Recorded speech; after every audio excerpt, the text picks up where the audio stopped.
Мына өзүңөр көрүп аткандай, могу жерде жаңы полигон салып атат да. Жаңы полигон салып атат. Бул полигондун баасы 7,5 миллион евро болот да. Ал эмне? Болгон эле мына 9,5 гектар жер кичинекей эле аянтча. Бирок баасы 7,5 миллион евро да. Эми таштанды талаасын толтуруп салыш бат эле. Бул болсо проблеманы чечпейт.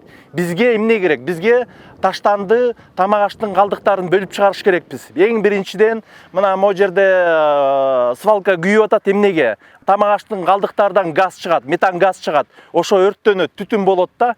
А биз болсо ошо тамак аштын калдыктары орто эсеп менен күн сайын 300 тоннага жакын тамак аштын калдыктары чыгат да. Ошо 300 тонна тамак аштын калдыктардан биз болсо биогумус чыгарсак болот. Бұл өтө пайдалуу органикалык жер семирткич.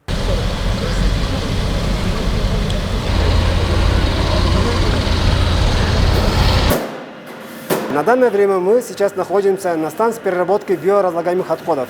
Иными словами, где мы перерабатываем пищевые отходы в компост. На данное время, как видите, наши сотрудники загружают в компост пищевые отходы. Желательно было бы хорошо на всех участках Кыргызстана, на всех областях, все жители знали, насколько вредно хранение пищевых отходов с другими отходами. Здесь уже видите готовый компост. По сравнению это обычный чернозем, скажем так. Но по содержанию полезных веществ, по составу гумуса намного превышает обычные удобрения. Это за 2 дня максимум. А так данный аппарат за сутки может переработать тонну. После переработки мы получаем готовый компост. Готовый компост мы будем в дальнейшем планируем использовать в качестве рекультивации, то есть для рекультивации нарушенных земель. Бизге мына азыр айтып атпайбы 6,5 миллионго таштонду иригөөчү завод салынат депчи. Бирок бул деле проблема чечпейт. Бизге толук канды завод керек. Ошо 6,5 миллион еврога заводду салып койсок болот.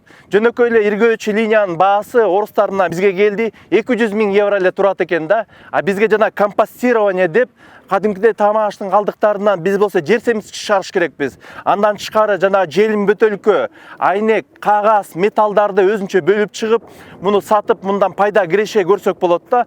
Андан тышкары калган иргелбеген таштандыларды аны РДФ деп жанагындай күйүүчү отун жасап туруп, аны да сатсак болот.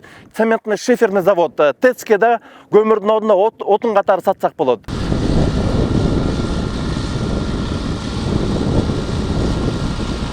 2013 жылы Кумтөр компаниясы атайын консультанттар менен чогуу зыянын азайтуу боюнча жаңы ыкмаларды колдонуу менен чечсек болот деген чечимге келет. 2014 жылдан баштап ар бир промышленный отход, то есть ар бир өндүрүш калдыгы өз-өзүнчө жергиликтүү иштетүүчү компанияларга берип баштайт. Буларды киргизүү эң негизги оор болуп, бул элдерди окутуу болду, үйрөтүү болду. Себеби дегенде биз көнүп калганбыз да. Мисалы үчүн шаарда кандай, эмне жесең, эмне ичсең, ошонун баардыгы бир барып, бир чаккага түшөт десек болот да. А бул эң туура эмес.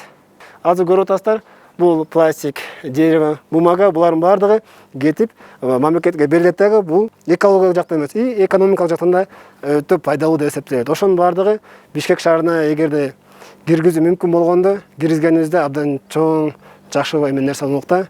Мисалы үчүн кеңиздер, бул бумага, то есть кагаздар, макулатура.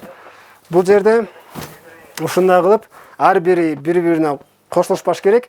Баардыгы ушундай тизилип, жыйылып, анан кийин бүткөндөн кийин пломба басылып, жергиликтүү атайын компания бар, алар келип алып кетишет. Ошондой эле ар бир түр боюнча бүт объекттерде ушундай жумуштар аткарылат. Кагаздарды көргөндө монтип бири-биринин үстүнө жыя алсак, кээ бир учурда аны жыйуу мүмкүн эмес болот.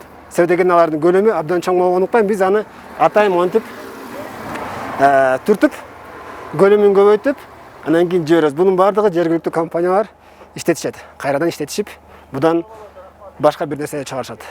Ал эми болсо бул контейнер ошо пластиктерди, желим, бөтөлкөлөр десек болот.